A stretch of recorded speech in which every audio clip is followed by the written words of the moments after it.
Si uno o gani siguro ang pipila nahimo na gyud nga memoryado kining maong bersikulo ka. Apan ang Ginoo walay hunong sa pagpahinumdom dinhi kanato sa kamatuoran kung unsa lang angayan, unsay gusto, unsay tinguha sa Ginoo nga atong ihalad nganha kaniya. So ingon pa, di ba atong naandan muhalad pud kita og mga halad financial, ang uban gani ginganlan na nila og buhing halad. No, ang uban magdala og mga goods, magdala og mga buhi po nga mga manok, magdala og mga prutas, ug uban pa nga pwedeng madala nga halad nga magamit diri sa templo. Tama? Inana ang atong naandan. Apan ingon pa ato ang buhi nga Dios nga Romans 12, I beseech you therefore, brethren, by the mercies of God, that you present your bodies a living sacrifice, holy, acceptable unto God, which is your reasonable service. Ang pinakagipangita sa Ginoo nga halad, buhing halad, mao gyud ang ato ang lawas. Mao ni ang ato ang lawas nga naay kinabuhi. Amen? Ang pag-anhin nato dinha sa balay alampuanan, makonsider na ni nga gihalat nato ang ato ang kinabuhi diha sa Ginoo. Kay dili gyud pwede, dili gyud applicable sa atua nga maingon ta nga iampo lang kog apil dito brad, ikaw lay sa simba, iampo lang kog apil. Yes, pwede kaayo nato maampo sila. Pero ang impact ng ang presensya naa gyud dinhi nga tiniwala pinasahi gyud igsoon. Kay katud yung panalangin nga pinasahi pod nga gibubo sa Ginoo, kita gyud madawat gyud nato. Amen. So ingon pa ang pulong sa tuang buhi nga Dios nga atong pagahisgutan karon. Tungod kay naghisgot man kita og mao ni ang reasonable service, which is your reasonable service or mao ni ang tinuod nga pagsimba. Amen? Kanang naa imuhang presensya, nagdaig, nagsimba sa ato ang buhi nga Dios. So, ang pulong sa Ginoo, ukbon pud nato dinhaa sa Salmo 96, versikulo 1 hangtod na whole chapter na siya sa Salmo. Kini siya nga pulong sa Ginoo. Nindot kaayo nga reminders unsa ang dagway sa tinuod nga pagsimba. Hallelujah. Ingon pa nga naay ginatawag kung ingon kag English words sa tinuod, it is authentic. Tama? Ingnan day mo katapad nga authentic pa na imong noun kay kasagaran naman ang hisgot ano nga daghan kay mga nagpa nose slit may tawag sa garana kanang pataas og ilong pa uha og mga jaw pa kanang padako sa mata inana mo na pero ang imong katapad very authentic. Amen. Now mga authentic pag kahit ta diri kay di pud ta mga baga pag kay foundation bidaw. Oh, ang uban gari kay di mang lipstick. Ara sa telemetro ako na ko. Bitaw ay, so depende na sa hilig. So ang importante diha, bisan pa og dili kayo ta arte, basta kay arte ta espirituhanon. Amen? No, kani tumiagi na isgutan nato nga kanang dili ta dapat kasi na kanang ay dili kanang usahay uwi ta ba? No, luodan ta na mga suka dira na mga iti. Pero kung mga buhat sa kalibutan, may luod eh. Pero karon ang Ginoo nagtan-aw sa atong kasing-kasing nga bisan pa o nga ato ang mga sinina kabalik-balik na lang yun no. Nagtimaan kun mo sa napa ba na sa iyo na una dra nga sige ra balik. Ako sinina og balik ra man yun. Napa na mo sakto ko na sa iyo na una. Okay ra kayo na. Kay nagtimaan po na nagbalik-balik gyud po ta sa pagsimba sa Ginoo. Amen. Praise the Lord. Kay kini akong sinina ikapila na ning balik. So timaan ni nga og mabalik pag ni padayon ra gihapon. Naa ra gihapon dahil sa pagpangalagad sa Ginoo. Kay usahay atong sinina kay kung pag Domingo ra baya jud na sa uban. Amot lang sa uban. Sa ako pod nga part usahay ilakaw na mga gatherings. So, mao po nato ang pasalamatan. Basta kay ang atong kasing-kasing mao ra gyud nay gitan-aw sa Ginoo. Dili gyud nang kanindot sa sinina or kabalik-balik sa sinina or sa murag maot man jud kay nga sinina. Dili ay ang gitan-aw sa Ginoo ang kasing-kasing. Authentic worship ang gipangita sa Ginoo.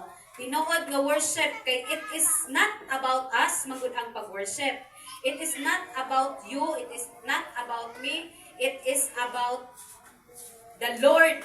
Amen.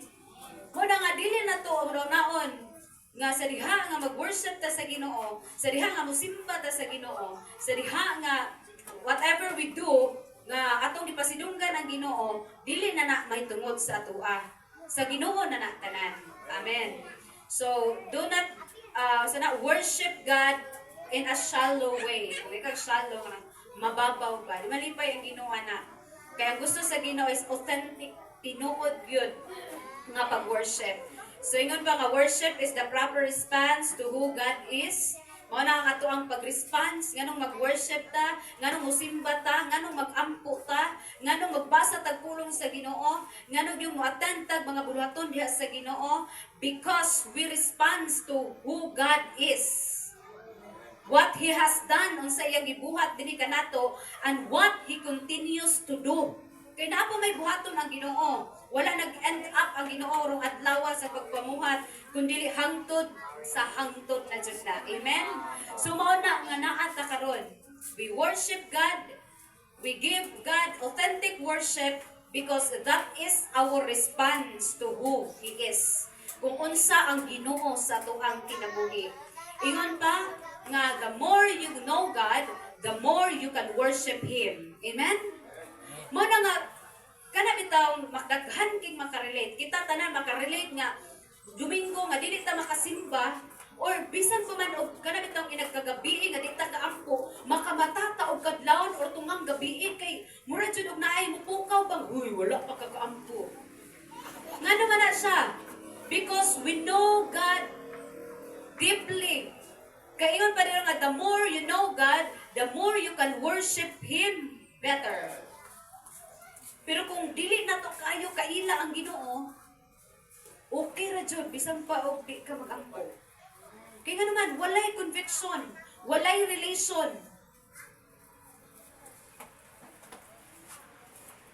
The more you know God, the more we know God, the more we can worship Him. Mao na nga, isargig kaduminguhan ba, mura na og kanang katapusan na ng mundo. Exaggerate po.